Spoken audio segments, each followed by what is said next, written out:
연말 결산이라고 하면은 워스트와 베스트가 있어야 되는 거 아니겠습니까? 그래서 워스트 먼저 해봅시다. 올해의 워스트. 워스트. 저 먼저 할게요. 네. 저는 게임도 이야기할게요. 오늘 정말 다양한 게임 이야기하는 것 같은데. 뭐 이렇게 한풀이 하는 것처럼.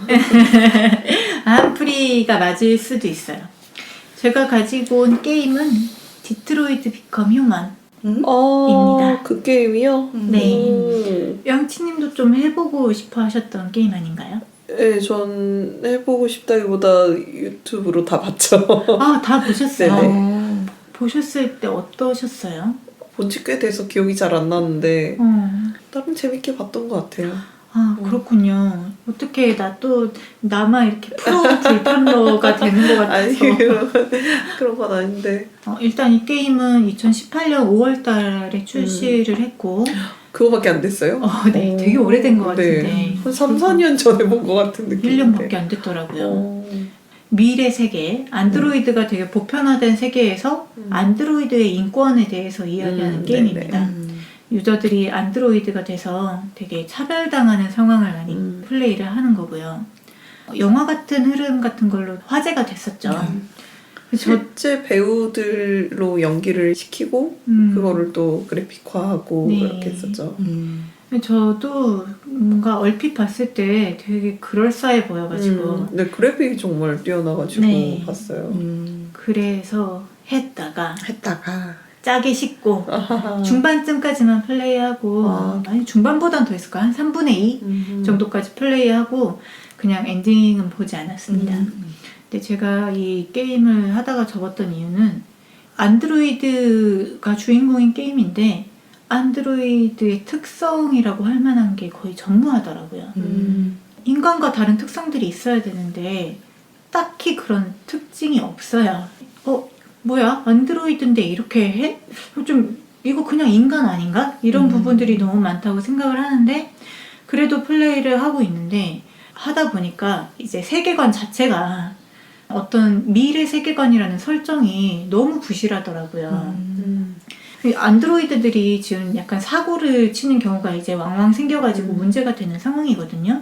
근데 그 안드로이드들이 안드로이드적인 어떤 특성, 되게 계산적이고 뭐 감정이 없고 그런 특징이 전혀 없고 이 안드로이드들이 그렇게 쉽게 분노하고 공포에 질려가지고 막 숨어 있는다거나 이런 행동들을 해요.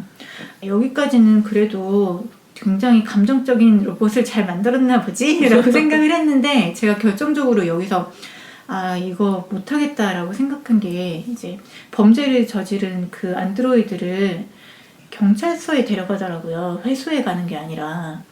그럼 경찰서에 데려갔어요. 그럼 어떤 일이 일어났는지 얘가 어떻게 행동했는지 보려면 그냥 메모리 까면 되는 거잖아요. 그쵸. 근데 경찰서에서 신문을 해요. 맞아요. 신문을 하죠. 근데 그 신문도 그냥 물어보고 대답하고 이렇게 안드로이드답게 진행이 되는 게 아니라 얘가 대답을 자꾸 안 하려고 그래. 윽박질러가지고 스트레스 지수를 높입니다. 그래서 얘가 폭주하게 되거든요. 아니 이게 무슨 안드로이드예요. 그냥 사람이네. 네. 그리고 이게 안드로이드고 문제가 일어나면은 그거는 이제 회사 쪽으로 책임이 더 넘어가고 해야 되는데 너무 그냥 하나의 개인 인간으로 취급을 하고 있더라고요. 네. 그래서 정말로 차라리 미래의 어떤 다른 행성, 다른 종족 같은 게 온 설정이면은 차라리 납득이 가겠는데 이거는 안드로이드라는 거에 대해 아예 고민이 없었던 게 아닐까. 우리의 주변에 그렇게 수많은 안드로이드들이 주인공인 작품들이 있는데 거기서 너무 쉽게 차용할 수 있는 것들조차도 전혀 가져오지 않고 되게 날로 먹으려고 했다는 느낌이 이제 게임을 진행할수록 느껴졌었어요. 그런데 내가 뒤늦게 이 게임의 제작사가 퀀틱 드림이라는 것을 알게 됩니다. 퀀틱 드림은 어떤 곳이냐? 프랑스의 게임 제작사인데 유명한 게임들이 몇 개 있어요. 헤비레인, 비욘드 투 소울즈. 헤비레인 같은 경우에는 이것도 인터랙티브 게임이에요. 네. 어떻게 행동하느냐에 따라 결말이 바뀌는 건데 오리가미 연쇄살인마가 있고 이런 살인마에게 아들을 납치당하고 그 아빠가 이제 아들을 찾으려고 좀 고군분투하는 이야기예요. 근데 호평을 많이 받았음에도 불구하고 저는 좀 기대하고 플레이했다가 굉장히 실망했거든요. 여러 가지 면에서 좀 실망을 했는데 그리고 나서 비욘드 투 소울즈라는 또 약간 초능력을 가진 여자아이에 대한 게임이 나왔어요. 이 게임도 저는 우리가 초능력 주제를 할 때 제가 약간 생각은 했었던 게임인데 엘렌 페이지를 모델로 해가지고 모델링을 했고 그래서 게임 주인공이 엘렌 페이지랑 똑같이 생겼어요. 그리고 또 그럴싸해 보이지만 이것도 아니에요. 막상 그 플레이를 해보면 뭔가 불편한 그런 게 좀 있었어요. 맛득치 않은. 그래서 그냥 안 했거든요. 이거는 네. 뭐 헤비레인 같은 경우는 엔딩도 보고 했지만 그런데 뭔가 이 예감이나 느낌이 제가 아까 그 데스티니 이야기하면서도 그랬잖아요. 그 게임을 만드는 사람들의 어떤 그런 것들이 완성된 게임에 드러날 수밖에 없는 것 같아요. 네. 2018년에 이 회사가 인종차별이랑 성희롱 사건이 아이고. 굉장히 크게 터집니다. 정말 사내에서 성희롱과 차별적인 발언 이런 거가 만연해 있다는 거를 사람들이 많이 이야기해서 프랑스의 되게 유명한 일간지 같은데 되게 세 군데나 실렸어요.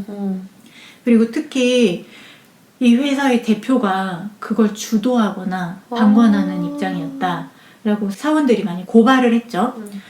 당연히 대표는 아니라고 자기는 그런 적 없고 이런 근거 없는 비방에 강력하게 대응하겠다. 맨날 강력하게 대응하겠대. 그렇죠. 하지만 결국 2018년 7월에 소송에서 패배했습니다. 실제로 그런 것들이 있던 걸로 증명이 된 거죠. 그리고 출시 일시에 맞추기 위해서 크런치 모드라고 하는 그런 거 있잖아요.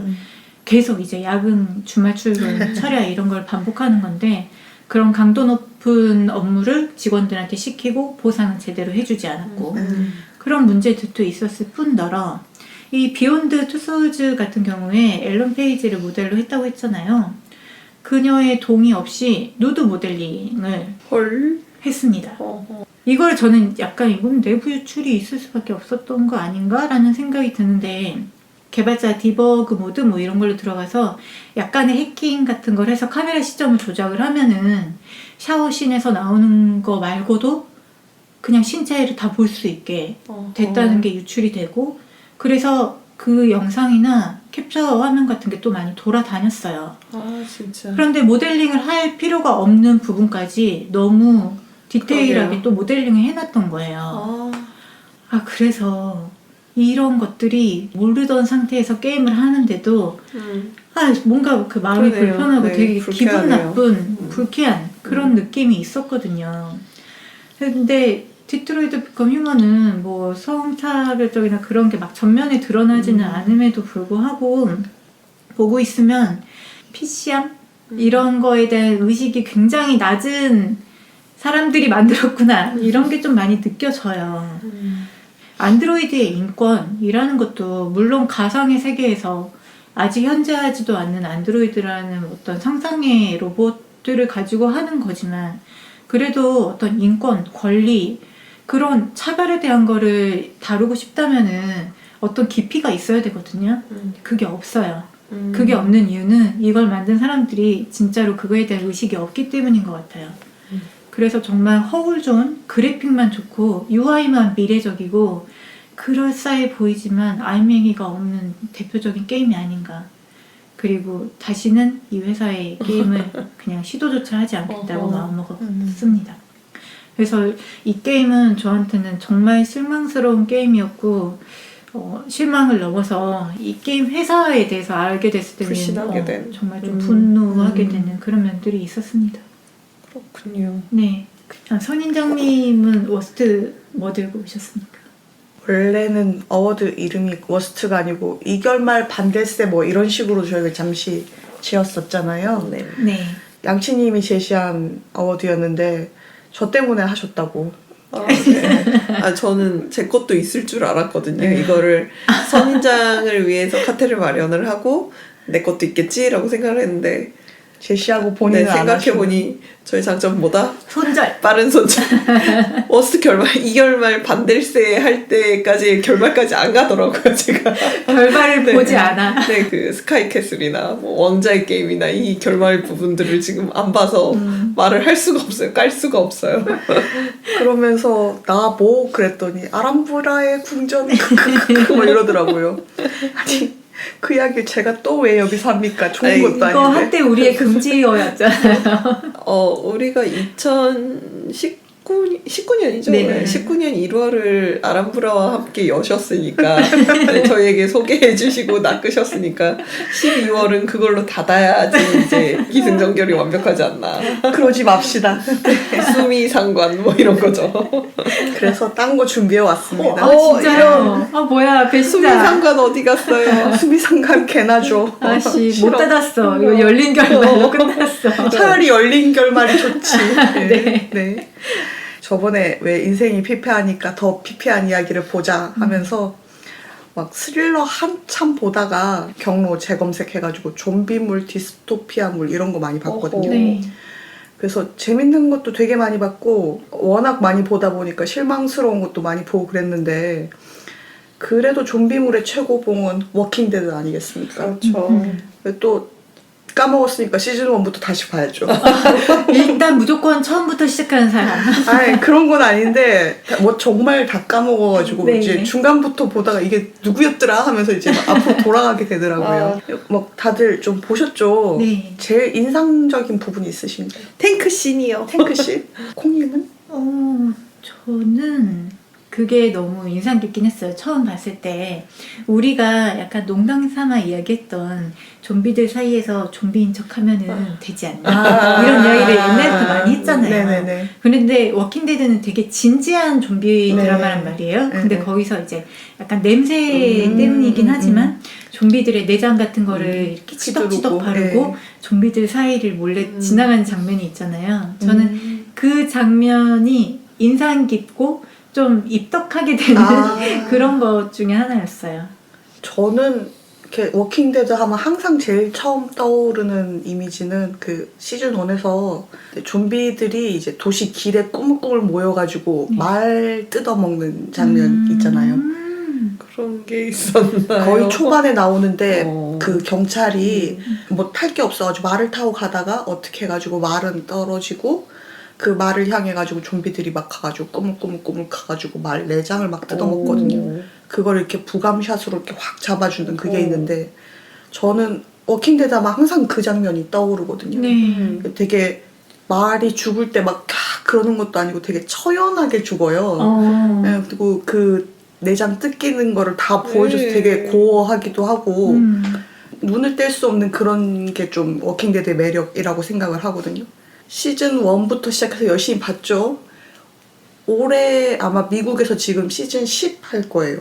많이 나오지 않았어요? 저는 깜짝 놀랐거든요. 안 끝났어요? 안 끝난 거 아니었어요? 네, 시즌 10은 저는 못 봤는데 어쨌든 시즌을 거듭하다 보니까 좀비물이 아니라 사랑과 전쟁이 되더라고요.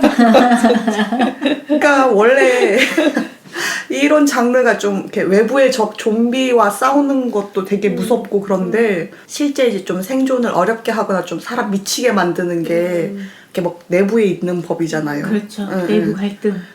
시즌 갈수록 좀비는 그렇게 안 무서워지지 않아요? 맞아요. 완전 맞아요. 껌이던데? 그러니까 원샷 원킬이던데? 그러니까 좀비는 퇴치하지만 뭐 식량이 없다든가 뭐 내부 사람 갈등이 뭐 엄청 있다든가 뭐 이게 클리셰라면 클리셰인데 좀 이해는 돼요. 시즌을 하다 보니까 할 이야기가 없어서 자꾸 그런 내용이 되고 그런 내용이 결국은 사람과 전쟁이 되는 거예요. 이게 한 시즌 8까지 보다 보니까 내가 이걸 왜 보고 있지라는 생각이 조금 들 정도로 저도 똑같았어요. 좀비 세계에서 살아남는 어떤 생존의 초점에 맞춰져 있을 때가 재밌지. 네. 그리고 외부의 적이나 내부 갈등을 조장하는 요소가 점점 네. 악독한 캐릭터. 그쵸. 근데 그 악독한 캐릭터 제거됐으니까 또 더 악독한 캐릭터. 이런 식으로 가니까 이제 재미가 없어요. 그러니까 굳이 이걸 좀비물 타이틀을 걸 건 아니고 그냥 좀비는 액세서리. 네. 진짜 와 이게 방송 중인 드라마라서 2개월 말 반댈세는 넣을 수가 없는데 이제 시즌상으로 봤을 때 제 안에는 결말이 났거든요. 네. 더 이상 굳이 봐야 되나? 약간 실망? 네. 이러고 또 혹시 완결되면 또 시즌 1부터 또 까먹었는데 막 이러면서 볼 것 같긴 한데 어떻게 또 완결 나면 좀 스포 보고 좀 생각을 해볼까. 네. 이거 보고 또 한참 또 다른 좀비물로 씻어내야 돼 막 이러면서 막 좀 헤매고 그랬었거든요. 네. 다 하고 나니까 이제 두 가지 생각이 떠오르는 게 하나는 저희 좀비 게임 하나 있지 않습니까? 보드게임. 그거 오랜만에 좀 한번 같이 돌려보고 싶다. 오, 아, 좋죠. 좋아요. 겨울 또 왔잖아요. 네. 예, 겨울 배경이잖아요. 네. 그래서 데드 그 윈터. 생각이랑 그다음에 뉴욕타임즈에서 2019년 최고의 인터내셔널 드라마 이걸로 킹덤이 뽑혔다고 그래요. 우와, 오, 진짜요? 아, 네. 그래서 축하할 만한 소식이네요. 그래? 신기한데? 막 이러고 있었는데 그러고 보니까 2020년 3월 시즌2 나온다. 와. 맞아요. 그렇게 멀었던 2020년 3월이 드디어 왔습니다. 오네요. 네, 그래서 이제 곧이다 이런 생각이 들더라고요. 와, 넷플릭스라는 게 진짜 대단하네요. 그쵸. 예. 그러면 이제 대망의 결산 마지막 베스트를 꼽아보겠습니다. 와. 2018-19 통틀어서 베스트를 양치님부터 해볼까요? 그럴까요? 제가 이제까지 뭐 추천드리고 싶은 건 다 팟캐에서 했던 것 같아서 팟캐에서 못했던 거, 두 분이 안 보는 장르, 전혀 손대지 않는 장르, 예능 들고 왔습니다. 아, 킹덤? 네, 예고를 좀 했었죠. 네, 예고를 하셨었으니까. 제가 이제 아까 베스트 음악 할 때도 말씀을 드렸는데 이제 19년 11월을 저희 차트를 점령한 퀸덤이고요. 저번에 말씀드렸듯이 이제 보는 것이 좋은 김양치인데 저는 음악은 듣기만 해서 무대의 매력을 몰랐었다고 했잖아요. 근데 네. 그 무대의 매력을 알려준 작품이고요. 이제 엠넷에서 했던 예능 프로그램이고 정식 이름은 컴백 전쟁 퀸덤입니다. 아무 때나 전쟁을 붙여요. 네, 걸그룹 6개 팀 박봄씨, AOA, 마마무, 러블리즈, 오마이걸, 여자아이들 이렇게 데뷔 시기도 다르고 색깔도 다른 걸그룹들이 나와서요. 한날 한시에 싱글 앨범을 내서 승부를 내자 이런 취지고요. 그런 과정에 이제 몇 번의 경연이 있을 거고 뭐 탈락 시스템도 있기는 했어요. 뭐 네. 꼴찌 2번이면 탈락 있었는데 실제로 탈락한 그룹은 없었고 그러면서 이제 순위도 매기고 최종 우승자에게는 이제 단독 컴백쇼를 만들어주겠다라는 우승 공약이 있었거든요. 컴백쇼는 다 하는 거 아닌가라고 생각을 했었는데 그냥 평소의 무대와 다르게 본 무대 말고 앞뒤로 뭔가 다른 연출들을 붙여가지고 이런 화려하게 컴백을 하는 거는 조금 인기 있는 대형 남자 아이돌들만의 전유물이었다고 하더라고요. 걸그룹은 그렇게까지 이제 컴백 무대가 특별하지 않고 기존 무대와 큰 차이는 없었다고 합니다. 이런 취지지만 이제 순위는 사실 그다지 중요하지 않게 되더라고요. 이제 마마무 화사 씨가 그렇듯이 이렇게 평소 무대랑 다른 무대를 보여드리는 것 자체가 시상식 아니고서는 기회가 흔치 않은데 정말 자신의 무대나 뭐 타 그룹을 커버하는 거나 굉장히 다양한 모습들을 보여줄 수 있는 것 자체가 팬들에게 선물이 될 수 있겠다라고 생각한다라고 이렇게 말을 하셨는데 되게 본인들이 물론 이제 되게 힘드셨다고 들었어요. 왜냐면 마마무 같은 경우는 콘서트도 병행을 했었어야 했고 이제 다른 그룹들도 뭐 행사 일정이나 이런 것들이 굉장히 많아서 일정이 빡빡하고 육체적으로 힘들었다고는 들었는데 그럼에도 본인들이 굉장히 만족스럽게 무대를 했고 또 그 결과들도 상당히 좋게 나왔거든요. 네. 처음에 저 걸그룹들 경쟁시킨다 그래가지고 아 진짜 저거 또 뭐야 무슨 이런 망취지 막 이렇게 하고 보지도 않았었는데 사람들 사이에서 회자되는 무대들이 계속 올라오고 그러면서 같이 보게 됐는데 정말 매 회차 인상적인 무대들이 몇 번씩 나오고 뭐 다른 무대들도 나쁘지 않고 그래서 되게 저한테도 아 음악을 볼 수도 있구나 보는 즐거움이 있구나라는 걸 좀 깨닫게 해줬고요. 개인적으로는 아이돌 음악을 이렇게 되게 대중적인 거는 많이 듣는 편이기는 하는데 그래도 뭐 그렇게 큰 관심이 있지는 않았었는데 그 무대를 준비하면서 자기들의 강점이 뭐고 이 멜로디에는 어떤 컨셉으로 어떻게 해야지 우리가 돋보일 수 있겠다. 이런 방향으로 우리가 곡을 해석해서 변형시키는 것도 재밌을 것 같다. 이런 식으로 서로 의견을 모아가면서 이제 곡이나 무대에 참여하는 모습들을 보여주는 것도 굉장히 프로페셔널해 보였고 사실 뭐 아이돌은 그냥 기획사에서 컨셉 짜준 대로 그거 하면 되는 거 아니야 이렇게 조금 아이돌들의 개개인의 능력을 얕잡아 볼 수도 있는데 사실 그것 자체도 굉장히 힘든 요소잖아요. 그렇죠. 일반인들한테 이런 컨셉을 주면서 너 이대로 무대 해봐라 하면 절대 그런 퀄리티가 나오지는 않죠. 굉장히 오랜 기간 연습생으로서 훈련도 하고 뭐 본격적으로 무대에 들어가기 전에 연습을 해서 정말 원하는 만큼 딱딱 각도가 맞추게 몸을 완벽하게 통제를 해야 되고 또 춤이라는 게 춤만 되는 게 아니고 연기력도 굉장히 필요하잖아요. 그리고 아이돌은 정말 기획이 다다라는 말이 있는데 그 기획을 소화하기 위한 연출, 무대 이런 것들이 어우러지려면 이제 아이돌 개인의 무대에서의 연기력도 굉장히 중요한데 그 부분들을 수행하기 위해서 본인들이 열심히 연습하는 모습도 굉장히 보기 좋았고 앞서 말씀드린 대로 그런 기획이나 연출 부분에 본인들이 상당수 참여하고 있다는 거를 보여주는 것도 전 좀 인상적이었어요. 인상적인 무대를 말씀을 드리면 퀸덤을 보게 된 계기가 된 무대부터 말씀을 드려야 될 것 같은데 두 분은 그때 전혀 반응을 본 적이 없다고 말씀을 하셨는데 사실 커뮤니티나 트위터에서 반응들이 좀 많이 올라왔었거든요.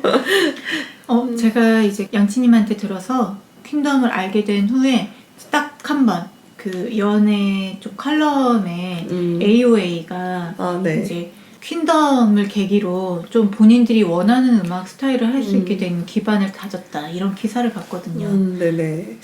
제가 인상 깊게 본 무대는 저도 이제 커뮤니티나 트위터 반응에서 보게 돼서 이제 퀸덤을 보게 된 무대인데 AOA의 너나 해라는 무대예요. 네. 원래 너나 해는 마마무 노래거든요. 근데 이제 서로의 곡을 커버하는 무대였어요. 네. 그래서 너나의 노래를 부르는데 이제 AOA가 원래는 8인조 밴드로 데뷔를 했을 거예요. 여성 밴드 그래요? 그룹으로 실제로 놀랍지만 밴드? 네, 그래서 실제로 악기도 연주하고 뭐 그렇게 하다가 대중적인 인기를 얻지 못하고 멤버도 변동이 있어 가면서 그러다가 컨셉을 바꿔서 180도로 변해서 이제 짧은 치마로 이제 완전히 관능미 넘치는 그런 무대로 공략을 했고 그게 이제 대중한테 먹히면서 큰 인기를 끌었죠. 근데 저는 짧은 치마 처음에 보고 되게 경악했었거든요. 저렇게까지 성적 어필을 해야 되나? 막 이러면서 어디까지 가려고 해? 뭐 이런 느낌이었었는데 이야기가 계속 왔다 갔다 하는 것 같은데 첫 번째 무대는 자신들의 베스트 곡을 다시 리플레이하는 무대였어요. 근데 이번 퀸덤에서 하는 짧은 치마는 그렇게 경악스럽지가 않더라고요. 되게 섹시하다라고 느낄 수 있는 그런 무대였거든요. 물론 이제 시대가 조금 변하기도 했으니까 그때보다는 뭐 제가 더 개방적이 됐을 수도 있고 또 카메라 앵글 같은 거를 관음적으로 특정 부위를 이렇게 훑는다던가 뭐 이런 식으로기보다는 좀 무대를 보여주는 느낌으로 이렇게 잡았을 때 그냥 약간 고혹적인 섹시한 무대로 바라볼 수 있게 되더라고요. 불편한 느낌이 사라지나요? 네.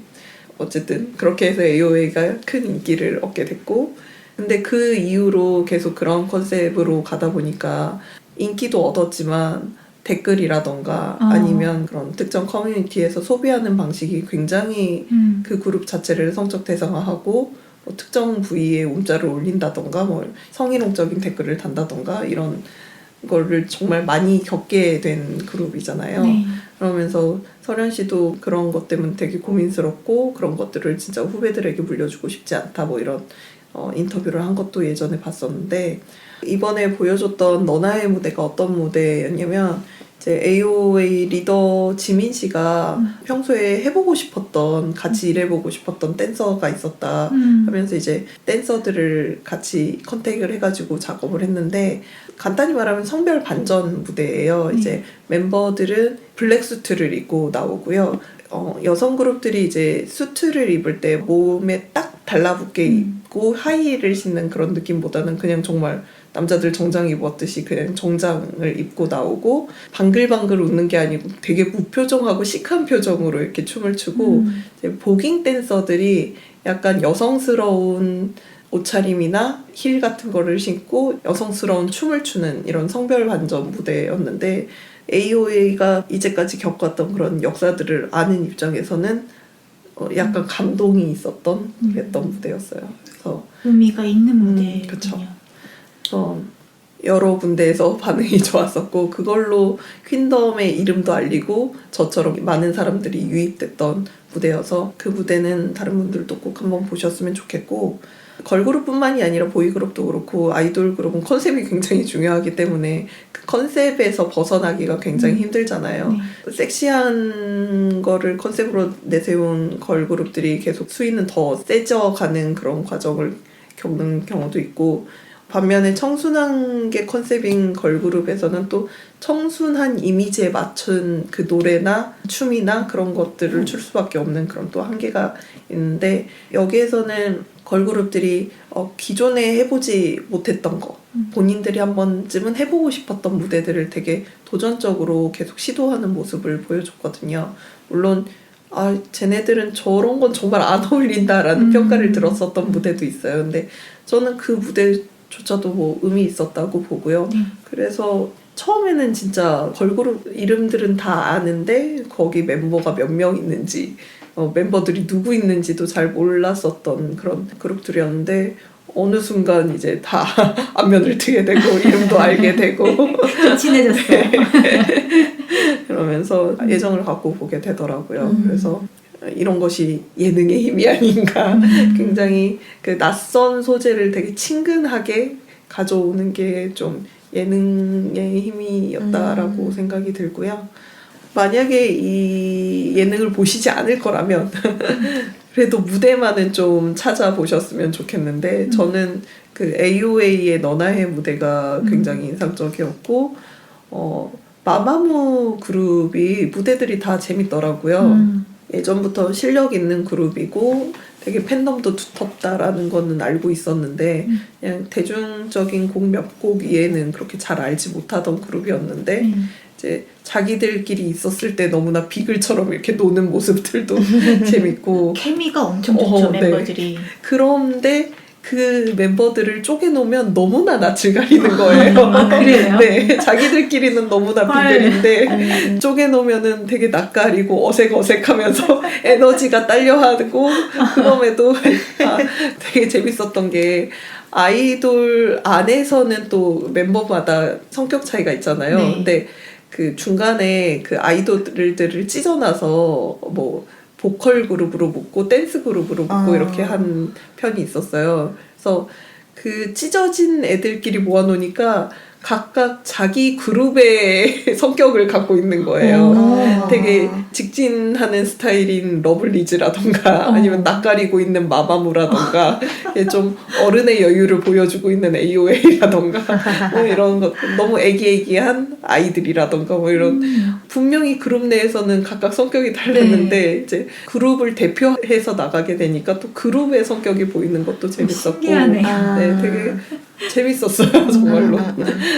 무대 이야기를 하다가도 재밌게 본 부분이 생각이 나서 좀 딴 길로 샜는데 마마무 무대를 보시는 것도 되게 추천드리고 싶고 그리고 저는 매번 퀄리티 이상을 해줬던 여자아이들 그룹의 무대가 너무 좋았거든요. 이제 여자아이들은 전소연 씨가 이제 리더로 있는 그룹인데 전소연 씨가 그 프로듀스 101에서 탈락했던 멤버예요. 프로듀스 101 처음 나왔을 때는 큐브에 있는 굉장히 실력 있는 연습생이라고 이렇게 소개돼서 나왔는데 악플을 굉장히 많이 받았었거든요. 뭐 외모적이라던가 뭐 이런 여러저런 이유로 그러면서 굉장히 자신감이 떨어지는 모습도 보여주고 결국은 탈락해서 되게 신경 쓰였던 멤버였는데 언젠가 이제 데뷔를 해서 그룹 활동을 잘 하고 있더라고요. 그래서 그 정도로만 알고 이제 저는 뭐 여자아이들 노래 라타타나 한 같은 건 되게 좋아해서 여러 번 듣고 그랬었는데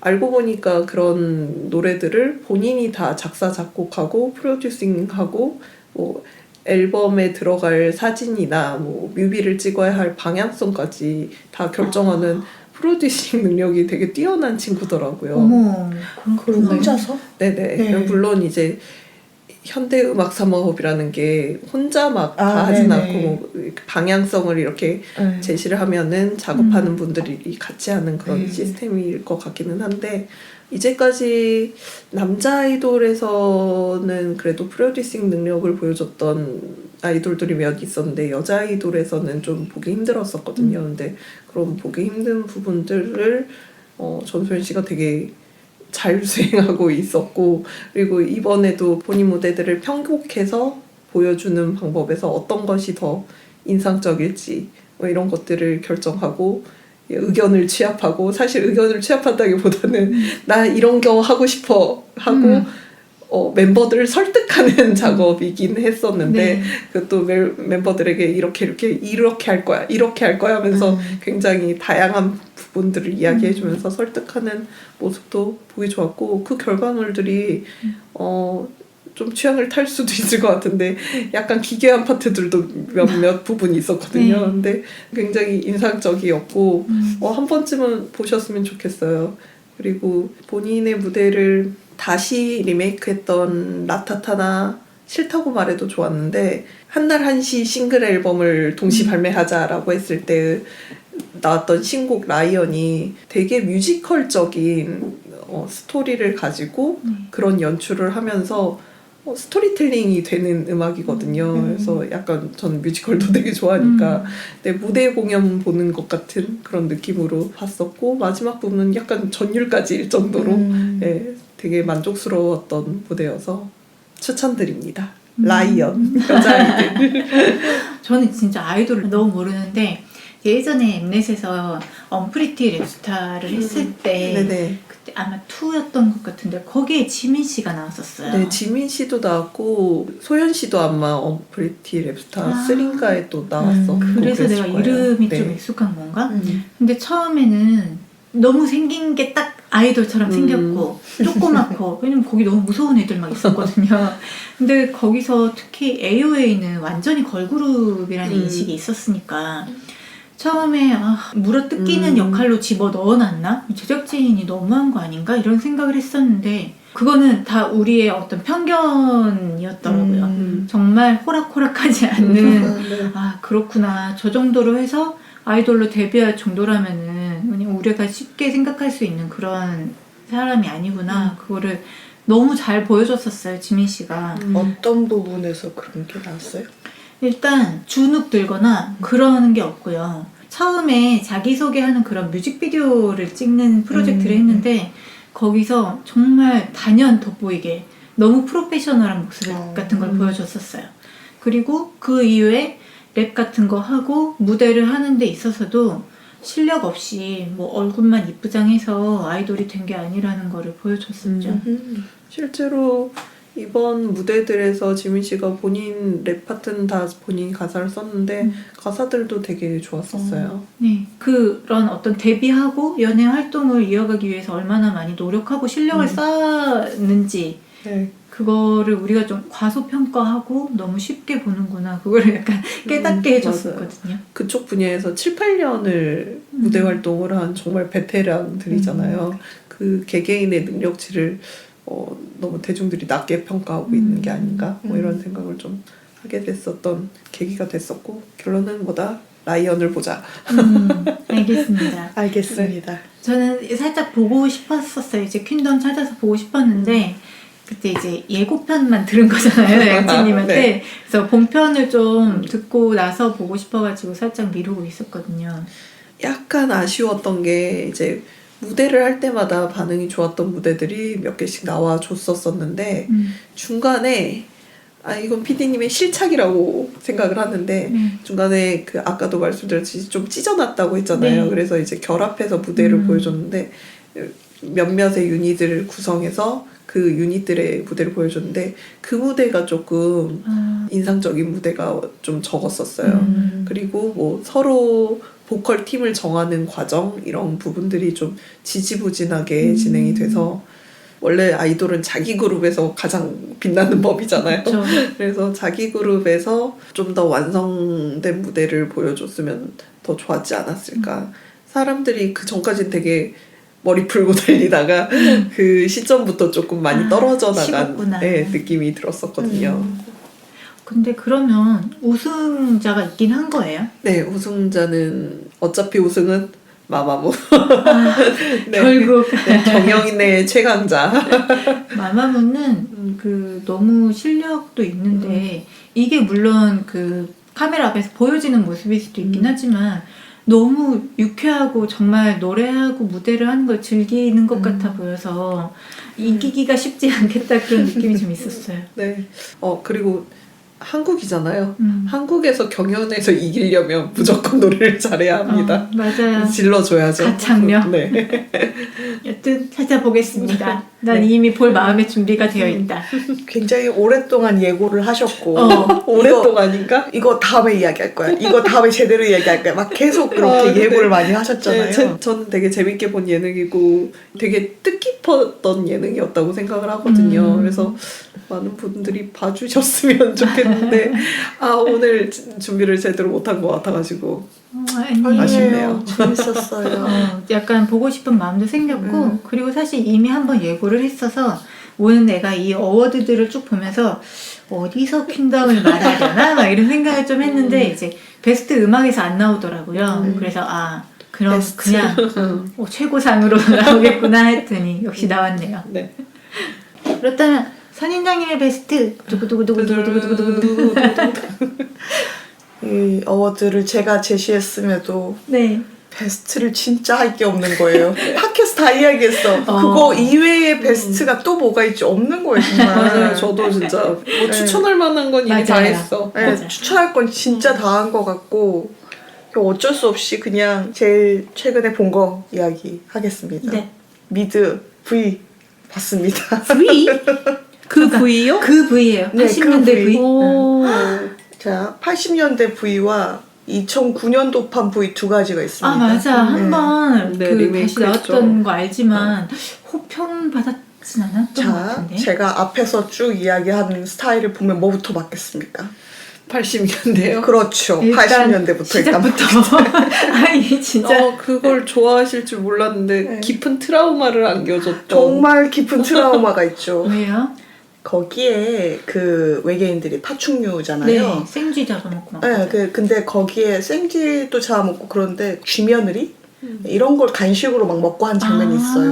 근데 그래요? 어릴 때 그거를 보고 너무 충격을 받았는 거예요. 그래서 헉, 저렇게 콩같이 생긴 걸 먹으면 파충류가 되는구나. 어머. 나는 콩밥을 먹지 않겠어.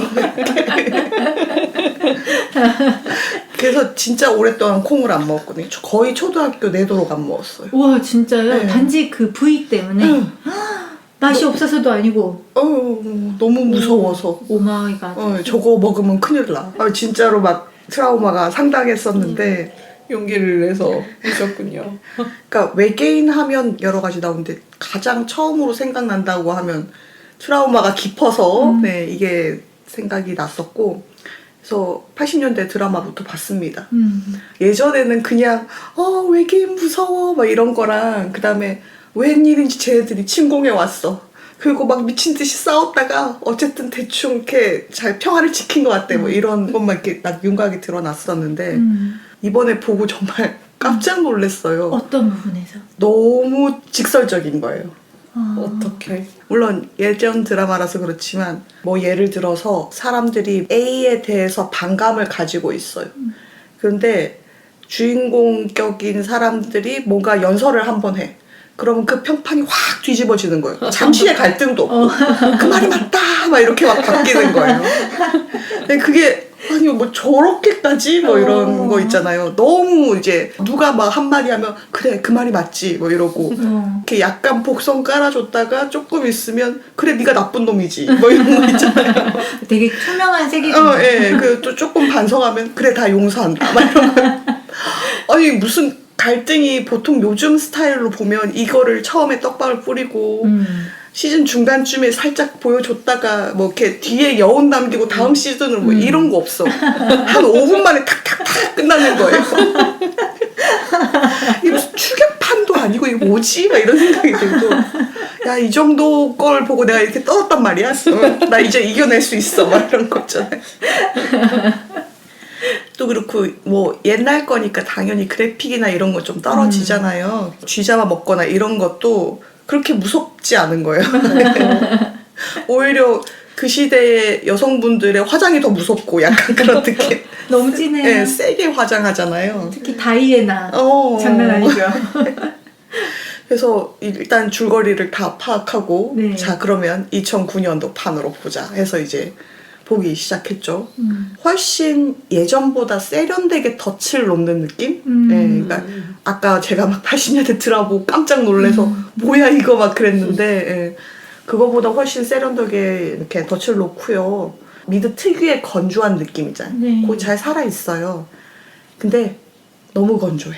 아, 네. 재미가 없어요. 그러니까 여기 아까 80년대 드라마는 너무 직설적이긴 한데 MSG가 팍팍 써 있어가지고 그 속도감도 있고 좀 이런데 여기서는 너무 세련되게 하다 보니까 이렇게 템포가 좀 축축 처지는 그런 느낌이 드는 거예요. 그러면은 그 리메이크잖아요. 네네. 옛날 거에서 캐릭터랑 그런 스토리를 그대로 다시 한 게 아니라 네. 엄청 각색을 한 거네요. 많이 각색을 했고요. 거의 같은 세계관의 다른 이야기인 것 그쵸. 같은데. 이제 뭐 세계관이나 설정 같은 건 어. 따왔는데 거기서 무슨 역할을 하던 사람들이 있기는 해요.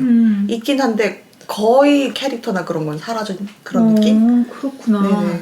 나는 좀 어렸을 때 이제 향수 같은 게 네, 있으니까 그런 의미로 다시 바꿀까라는 생각을 했었는데 아, 캐릭터 스토리 라인이 네, 완전 달라요. 다 네. 바뀌었으면 그런 걸 느낄 게 없겠네요. 그쵸. 그래서 시즌 1은 그래도 볼만했던 것 같아요. 그러니까 약간 외계인들이 드러나는 그런 부분이 보이니까 예, 그런 거 보는 재미로. 그런데 왜 베스트로 꼽으셨어요? 막 엄청 좋았던 것 같지 않아요? 그러니까요. 시즌 1까지는 되게 막 텐션 올라가가지고 두근두근하면서 봤는데 약간 기묘한 이야기랑 비슷하게 밝혀지면 하고 나서는 이렇게 뭔가 흡입력이 없는 거예요. 아, 뭐 저러다가 어떻게 해가지고 잘 퇴치하겠지 뭐 이런 느낌? 그래서 아까부터 계속 이야기하지만 시즌 1만 시즌 1만 지금 베스트에 이제 그렇죠. 올려준 거예요? 네네네. 나머지는 그냥 네가 상상하는 게 더 나을 거야 뭐 이런. 아니 근데 이런 시즌제 드라마들이 뒤로 갈수록 재미있어지기가 정말 힘든 거네요. 그러게요. 왕좌의 게임도 망한 결말이었고 뭐 워킹데드도 그렇고 그러니까 사실 지금 V 설정 자체가 지금 와서는 하나도 특이할 게 없잖아요. 네. 워낙 많이 써먹은 그런 거기도 하고 외계인 침공물이 한두 개도 아니고 그런데 그래서 좀 매력 없을 수 있는데 그런데 이제 소소하게 이렇게 막 깔아놓은 건 되게 많거든요. 네, 이제 그럼 저의 베스트도 게임인가요? 게임을 뽑는다면 저는 두말할 것 없이 배틀그라운드였어요. 저는 그런데- 문명. 아 그래요? 근데 배틀그라운드 이야기를 너무 많이 해서 그냥 여기서는 스킵하고 그럼 뭐가 있을까 잘 생각해봤는데 저는 한국 문학의 재발견을 꼽겠습니다. 어떤 작가의? 근데 이게 딱 한 작품이 아니고요. 네네. 제가 원래 한국 문학을 좀 안 좋아했었어요. 저는 이제 중학교, 고등학교 막 이때 사실 일본 소설 같은 걸 좀 읽다가 나중에 한국 소설을 접하고 굉장히 실망을 많이 했었어요. 너무 별로인 것 같아서 오래 안 읽다가 그 뒤로도 이제 화제가 되는 작품들을 좀 읽었는데 전반적으로 너무 칙칙했어요, 다. 물론 우리나라의 어떤 근대사가 그렇게 썩 밝지 않잖아요. 그쵸. 그렇기 때문에 어쩔 수 없다는 거를 좀 감안하더라도 너무 다 우울하고 칙칙하고 그리고 그 색깔이 다 너무 비슷해 보여서 많이 선호하지 않았는데 최근에 좀 예전과는 다른 분위기의 문학 작품들이 이제 나오기 시작하는 것 같더라고요. 네. 제가 정말 그걸 좀 많이 느꼈던 게 또 나오는 비운의 스포츠편에서 이야기했지만 김원비 작가의 방송에 김원비 작가 네. 그 우아하고 호쾌한 여자 축구를 보면서 그 편 언젠가 편집해서 올려주세요. 그거 그냥 올립시다. 왜 안 올리죠? 그 편만 올립시다. 1월에 올려요 그냥. 안 돼요. 그게 방송에 안 듣기 때문에 내가 지금 또 이걸 물고 와서 이야기할 수 있는 거란 말이야. 여튼 저는 조금 진지한 주제더라도 그 안에서 유쾌함을 잃지 않는 걸 선호하는데 김홍빈님의 그 책이 너무너무 유쾌한 거예요. 김홍비라는 이름 자체가 니콘비라는 영국 작가 때문에 나온 이름이잖아요. 피버 피치. 네, 근데 니콘비의 작품이 정말 그 약간 시니컬한 유쾌함이 있거든요. 그러면서도 어떤 깊이 있는 주제의식 같은 거를 잃지 않아요.